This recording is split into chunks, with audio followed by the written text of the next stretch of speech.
दिया। जब मैं गया था तो सारे स्थान भरे हुए थे, कोई स्थान खाली नहीं था। किसी को कष्ट देना ये ठीक नहीं है, इसलिए मैं वापिस आ गया। शिव जी ने ध्यान लगा कर देखा, क्या देखते हैं भोलेनाथ, इंद्र ने बृहस्पति महाराज को देख लिया था, उसके बाद भी खड़े नहीं हुआ, आदर नहीं करा, सम्मान नहीं करा। तब समझ गए कि जरूर इंद्र ने ये सब जानकर कर करा है, जानकर कर।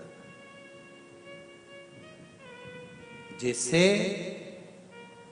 कमल का पुष्प ना मिलने पर कमल गट्टे का जल शंकर को समर्पित कर देने से, भगवान शिव को जल समर्पित कर देने से शरीर का रोग समाप्त होकर शरीर में नूतन ऊर्जा प्राप्त होती है। उसी तरह शंकर भगवान ने देखा बृहस्पति को, तो भगवान शंकर ने कह दिया, हे बृहस्पति देव, जो कमल का पुष्प पड़ा हुआ है मेरे पास में, इस कमल के पुष्प को लेकर जाइए और आप अपने अंगिरा बाबा के भवन में प्रवेश कर जाइए। एक बात बहुत ध्यान दीजिएगा महाराज,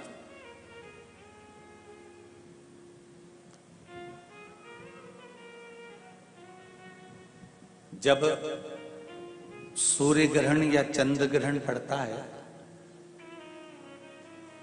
तो जो बच्चा शरीर से रोगीला ज्यादा होता है या रोग उसको घेरे रहता है, तो मुट्ठी भर ज्वार का दाना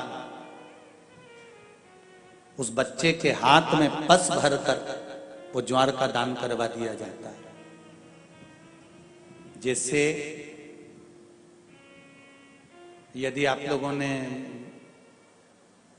शिव पंचायत, शिव महापुराण की कथा सुनी हो, या महेश्वरी समाज मुंबई द्वारा अंधेरी में हुई स्कंद पुराण महेश्वरी समाज द्वारा जो हुई थी, अगर वो श्रवण करी हो तो उसमें बताया गया है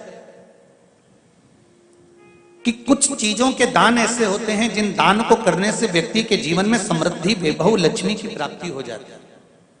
और वो दान बहुत सारा धन का या वैभव का दान नहीं है, हम जिसको प्रयोग कर रहे हैं। जैसे ज्वार का दान करने से रोग से मुक्ति होती है, रोग से मुक्त होता है, उसी तरह आप चिंता मत करो बृहस्पति देव, अब आप जाइए, इंद्र को इसका भोग भोगना पड़ेगा। जब बृहस्पति महाराज चले गए और भगवान शंकर ने कहा दिया, बृहस्पति महाराज अब आप जाना मती, उस देव गुरु के सिंहासन पर आप मत बैठना, आप रखो। बृहस्पति महाराज वापिस आ गए। इंद्र को लगा बृहस्पति महाराज का अपमान हो गया, बृहस्पति महाराज को बुलाने गए, नहीं आए। इंद्र को क्रोध आ गया, उन्हें विश्वरूपा जी को गुरु बना दिया।